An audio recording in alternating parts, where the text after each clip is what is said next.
तो hello everyone, this is Jitesh भैया। कैसे हैं आप लोग। आज हमारा टॉपिक होने वाला है कि भाई बोर्ड एग्जाम में जयशंकर प्रसाद जी का जीवन परिचय कैसे लिखना है। ठीक है, इस वीडियो में आप लोग को हम कंप्लीट बताने वाले हैं आपको हम कि जयशंकर प्रसाद का जीवन परिचय आपको किस तरीके से लिख करके आना है ना।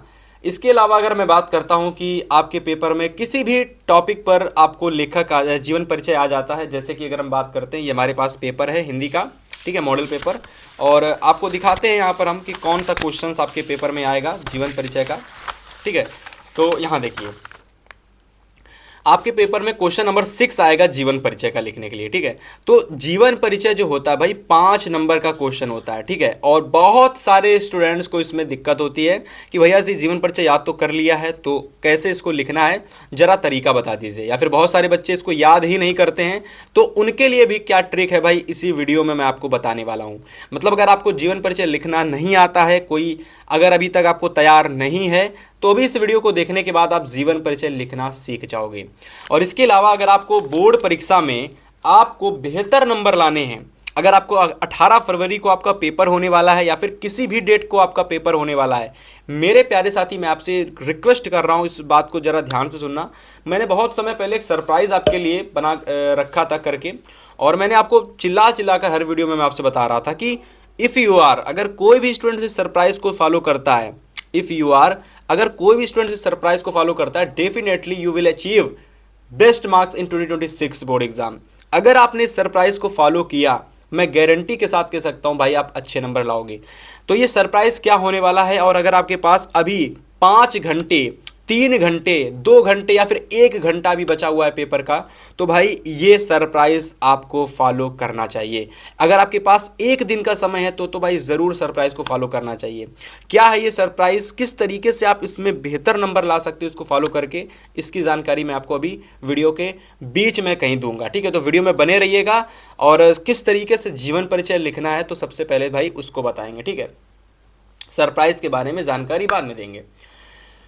तो सबसे पहले जरा ध्यान से समझो, यहाँ पर पेपर में मान लो आ गया आपका लेखक का जीवन परिचय। ठीक है, मान लो पेपर में आ गया लिखने के लिए जयशंकर प्रसाद का जीवन परिचय।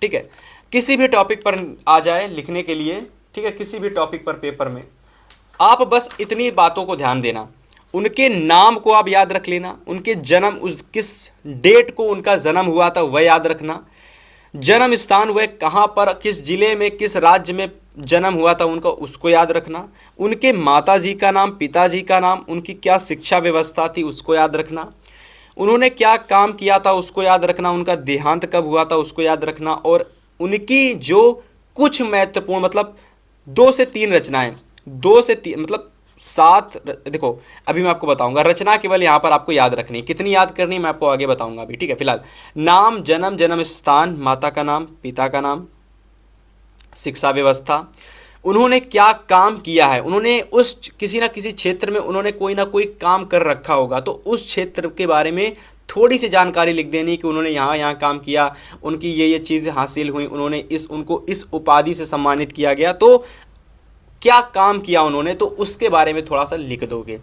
उनका देहांत कब हुआ था, उनकी रचनाएं। तो ये पॉइंट्स अगर आप याद रखते हो तो प्यारे साथी किसी भी टॉपिक पर आपके पेपर में, चाहे लेखक का हो चाहे कवि का हो, किसी भी टॉपिक पर आ जाए जीवन परिचय बेहतर तरीके से लिख के आओगे। ठीक है, तो यहाँ पर मैं आपको बताने वाला हूँ जयशंकर प्रसाद का।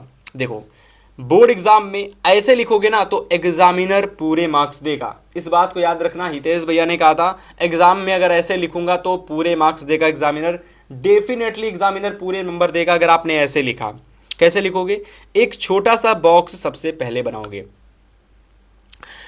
एक छोटा सा बॉक्स बनाओगे जिसमें आप सबसे पहले नाम, जन्म, जन्म स्थान, माता का नाम, पिता का नाम, देहांत, रचनाएं, ये सारी चीज़ें आप सिस्टमेटिक ढंग से लिख दोगे।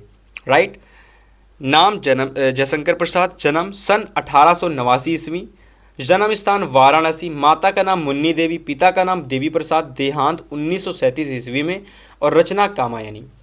इतना लिख देने के बाद में किसी भी टॉपिक पर आप जीवन परिचय लिख रहे हो, अगर आप इतना लिख दोगे ना, मैं गारंटी दे रहा हूँ एग्जामिनर को पता चल जाएगा ये एक छात्र ऐसा है जिसको हर विषय में मतलब जिसको हर चीज़ के बारे में नॉलेज है। और एग्जामिनर को पता क्या करना होता है, आपको उसके लिए चीज़ें आसान करनी होती हैं, और आपने इतना लिख देने के बाद में उसके लिए चीज़ें आपने आसान कर दी हैं, और वह आपको कुछ नहीं करेगा भाई, मेरे पास रेड पेन तो है नहीं भाई, तो वह इस तरीके से आपके इसको चेक करेगा और यहाँ पर आपको 5 नंबर पूरे दे देगा। कितने नंबर? 5 नंबर वह आपको पूरे दे देगा, बस इतना कुछ देख करके। और इसमें आपने कुछ भी लिखा उससे कोई मतलब नहीं, वो थोड़ा बहुत पढ़ेगा और समझ जाएगा भाई एक अच्छा स्टूडेंट है, डेफिनेटली तो सही लिखा होगा, ठीक है। पर आपको स्टार्टिंग में ध्यान देना है कि आपको इस तरीके से बॉक्स में चीज़ें करके आनी है, ज़्यादा नहीं, केवल जो चीज़ें लिख रखी मैंने वही करनी है। 5 मिनट में पूरा जीवन परिचय लिख दोगे, और स्टार्टिंग में अगर ये सारी चीज़ें लिख दोगे ना, और यहाँ पर अगर आप जीवन परिचय में कुछ थोड़ी बहुत चीज़ें कम भी लिखते हो तो भी एग्जामिनर आपको पूरे नंबर देगा। अब मैंने देखिए क्या लिखा है, मैंने लिखा जैसा कि मैंने आपको बताया था कि आप नाम याद रखो, जन्म याद रखो, जन्म स्थान याद रखो, माता का नाम, पिता का नाम, शिक्षा व्यवस्था उन्होंने क्या काम किया था वह याद रखो, उनका देहांत कब हुआ था वह याद रखो, और कम से कम 7 रचनाएं आप याद रखो, बस पूरा जीवन परिचय लिख दोगे। देखो मैंने लिखा है जयशंकर प्रसाद का जन्म 1889 ईस्वी में काशी के सराय गोवर्धन में हुआ था। कहाँ पर हुआ था? सराय गोवर्धन में हुआ था। वे हिंदी साहित्य में छायावादी के प्रवर्तक और प्रमुख कवि, नाटककार, कथाकार और निबंधकार थे। ठीक है, प्रमुख कवि थे, नाटककार थे, कथाकार थे, निबंधकार थे, मतलब उनके बारे में मैंने थोड़ी जानकारी दे दी, हो गया हमारा काम। हमने उन्होंने क्या काम किया या फिर उनके बारे में जानकारी मैंने दे दी, मेरा काम खत्म हो गया। ठीक है, अब उनकी शिक्षा व्यवस्था के बारे में मैं लिख दूंगा। देखो, उनकी शिक्षा घर पर ही हुई। उन्होंने संस्कृत, हिंदी, उर्दू और फारसी का जो अध्ययन था उन्होंने वह भी किया। और प्रसाद जी का जीवन संघर्षपूर्ण रहा। मैंने उनके जीवन के बारे में भी बता दिया। देखो, मैंने उनके जीवन के बारे में बता दिया। आप चाहो तो ये लाइन हर एक कवि या लेखक के जीवन परिचय में आप लिख सकते हो। क्या लिख सकते हो? उन्होंने संस्कृत, हिंदी, उर्दू और फारसी का अध्ययन किया। प्रसाद जी का, या फिर इसके अलावा जहाँ मैंने प्रसाद जी लिखा है, यहाँ पर आप किसी और का लिख रहे हो जीवन परिचय, उसका नाम लिख करके आप लिख सकते हो। उन्होंने संस्कृत, हिंदी, उर्दू और फारसी का अध्ययन किया। जैसे मान लो आचार्य रामचंद्र शुक्ल का लिख रहे हैं तो लिख दोगे आज शुक्ल जी का जीवन बहुत संघर्षपूर्ण रहा। उन्होंने पारिवारिक दुखों का भी सामना किया। तो ऐसे करके अगर आप लिख दोगे ना, थोड़ा सा जीवन परिचय लंबा लगेगा देखने में। आपने स्टार्टिंग में बेस्ट चीज़ कर ही रखी है, एग्जामिनर ज़्यादा पढ़ेगा ही नहीं, आपको पूरे नंबर देगा। लास्ट में बस आप याद रखोगे कि आपको लिखना क्या है, कि उनकी मृत्यु किसके कारण हुई। जैसे मैंने लिखा कि अथाह क्षय रोग, जिसको हम टीबी का रोग बोलते हैं, राइट। तो टीबी के रोग के कारण उनकी मृत्यु वर्ष 15 नवंबर वर्ष 1937 ईस्वी को हो गई। तो इतना कर देने के बाद में, मतलब नाम, जन्म स्थान, माता पिता का नाम, शिक्षा व्यवस्था और उन्होंने कैसी शिक्षा व्यवस्था थी उनकी, कहाँ उन्होंने ग्रहण की, उन्होंने किस विषय में क्या किया, थोड़ा बहुत उसके बारे में लिख दिया। देहांत कब हुआ उस डेट को लिख दिया, किस कारण हुआ वह भी लिख दिया। प्यारे साथी, पूरा जीवन परिचय समाप्त। अब बारी आ जाती है रचनाएं की। तो जब आप रचनाएं लिखो तो ध्यान देना जरा, ऐसे लिखोगे। जैसे मान लो किसी भी लेखक या कवि पर लिख रहे हो तो आप स्टार्टिंग में थोड़ा ऐसे लिखोगे। जैसे मान लो लिखा मैंने कि जयशंकर प्रसाद जी की प्रमुख रचनाएं निम्नलिखित हैं। आप लिख सकते हो आचार्य रामचंद्र शुक्ल की। आचार्य रामचंद्र शुक्ल की प्रमुख रचनाएं निम्नलिखित हैं। जब आप कवि का जीवन परिचय लिख रहे हो तो आप लिखोगे कि महादेवी वर्मा जी की प्रमुख रचनाएं निम्नलिखित हैं, मुंशी प्रेमचंद्र जी की रचनाएं निम्नलिखित हैं, और ऐसे करके जो भी उनकी रचनाएं आपने याद की हों वह आप लिख सकते हो।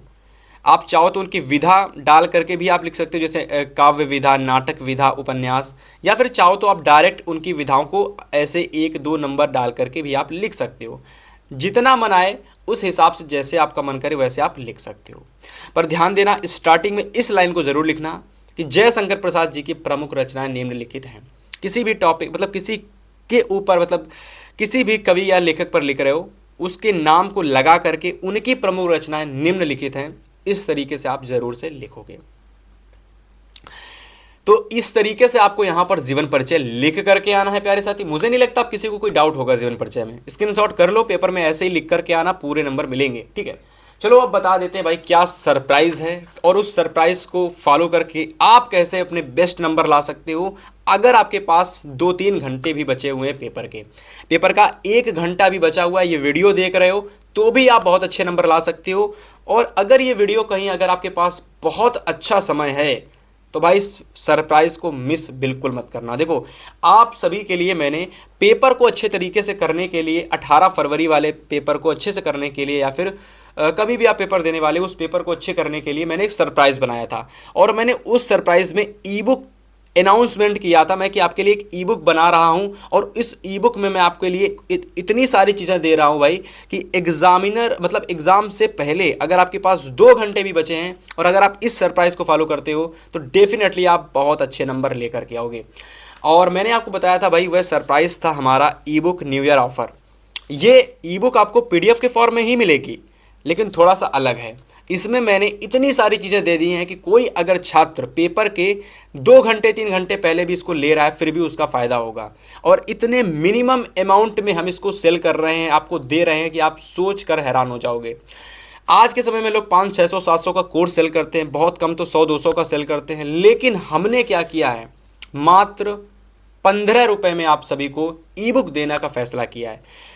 हमारी टीम के मेंबर्स कह रहे थे भाई बहुत मिनिमम है तो इससे तो कोई फ़ायदा भी नहीं होगा। हमने कहा हमारा फ़ायदा बाद में होना चाहिए, पहले स्टूडेंट्स का फ़ायदा होना चाहिए जो हमसे पढ़ रहे हैं, राइट। तो उनके लिए मैंने क्या किया, आप सभी के लिए मैंने क्या किया, 100 से ज़्यादा ऑब्जेक्टिव क्वेश्चंस ई बुक के अंदर डाले। हिंदी का पेपर हो, इंग्लिश का पेपर हो, मैथ का पेपर हो, साइंस का किसी भी सब्जेक्ट का पेपर हो, सभी सब्जेक्ट की ई बुक के अंदर आपको 100 से ज़्यादा ऑब्जेक्टिव क्वेश्चंस देखने को मिलेंगे।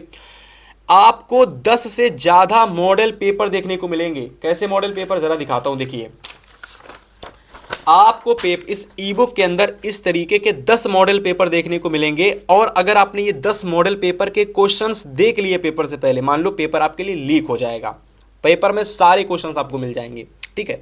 इसी के साथ साथ इतना ही नहीं, इसमें गद्यांश भी पद्यांश भी, ये सारी चीज़ें आपको मिलेंगी मात्र 15 रुपये के अंदर।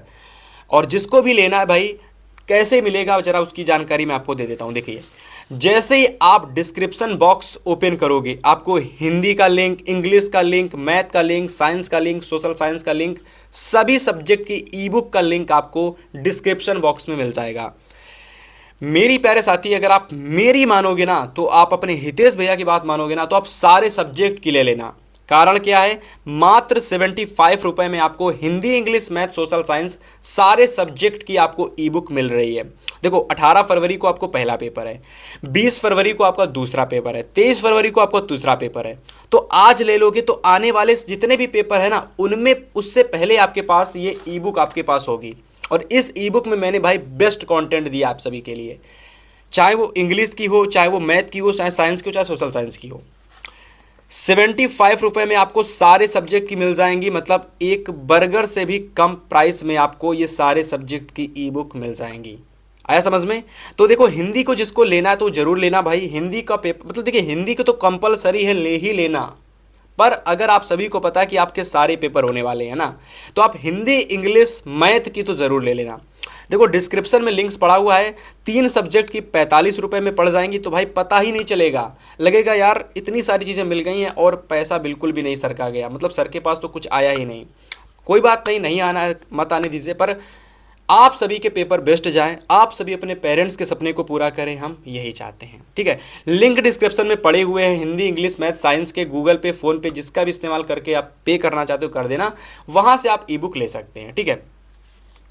तो आज के इस वीडियो में इतना ही प्यारे साथी, मिलेंगे किसी नेक्स्ट टॉपिक के साथ, बढ़िया टॉपिक के साथ। तब तक के लिए आप चैनल को विजिट करके रखिएगा, सब्सक्राइब करके रखिएगा, बेल नोटिफिकेशन को ऑन करके रखिएगा। आने वाली वीडियोस आप तक तुरंत पहुंचेंगी। तब तक के लिए गुड बाय, गुड लक।